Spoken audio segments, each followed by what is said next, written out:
আসসালামু আলাইকুম। স্মার্ট কৃষি শক্তি ইউটিউব চ্যানেলে আপনাদের স্বাগতম। সবাই কেমন আছেন? আশা করি ভালো আছেন। আজ আমি আপনাদের দেখানোর চেষ্টা করব কিভাবে আমি একই জমিতে মালচিং পদ্ধতিতে পেঁপে ও মরিচ চাষ করেছি এবং এদের জাত ও বৈশিষ্ট্য নিয়ে কিছুটা আলোচনা করব। প্রথমেই মরিচের সম্বন্ধে বলি। আমি মরিচের জাতের মধ্যে ২ টি জাত লাগিয়েছি। একটি হলো ইস্পাহানির কোম্পানির স্টার প্লাস ও অন্যটি হলো লঙ্কা ১৮২০। আমার কাছে এই ২ টি জাতই ভালো লেগেছে। তবে এই ২ টি জাতের মধ্যে আলাদা কিছু বৈশিষ্ট্য রয়েছে। স্টার প্লাস জাতটি ছোট গাছ থাকা অবস্থায় অনেক ঝোপালো হয় ও অধিক মরিচ ধরে।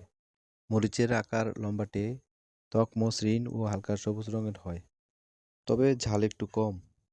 আর লঙ্কা ১৮২০ জাতটির গাছ অনেক বড় হয়ে গাছ ঝোপালো হয় এবং এটিরও প্রচুর ফলন ধরে। মরিচের আকার লম্বাটে, ত্বক অমসৃণ ও হালকা গাঢ় সবুজ রঙের হয়। আর ঝালের কথা যদি বলি, এই জাতটির মরিচ অনেক ঝাল হয়। পেঁপের জাত হিসেবে আমি ২ টি জাত লাগিয়েছি। একটি হলো লাল তীরের বাবু জাত ও অন্যটি হলো টপ লেডি।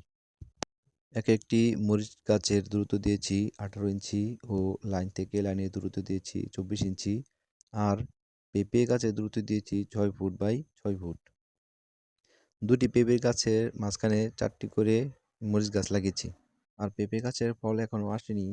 পরিচর্যা করে যাচ্ছি। আশা করি ভালো কিছু হবে।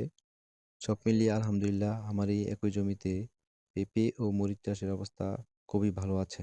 সুপ্রিয় দর্শক, দেখেন আমার এই জমির গাছগুলো কতটা সুস্থ ও সতেজ আছে। আর আমি এই জমিতে কিভাবে গাছের পরিচর্যা করেছি এবং কি ওষুধ ব্যবহার করেছি তা নিয়ে সামনে কোনো ভিডিওতে বিস্তারিত আলোচনা করব। আজ এই পর্যন্তই। আমার জন্য দোয়া করবেন এবং ভিডিওটি যদি আপনাদের ভালো লেগে থাকে একটি লাইক দিবেন এবং পরবর্তী ভিডিও দেখার জন্য চ্যানেলটিতে অবশ্যই সাবস্ক্রাইব করে রাখুন।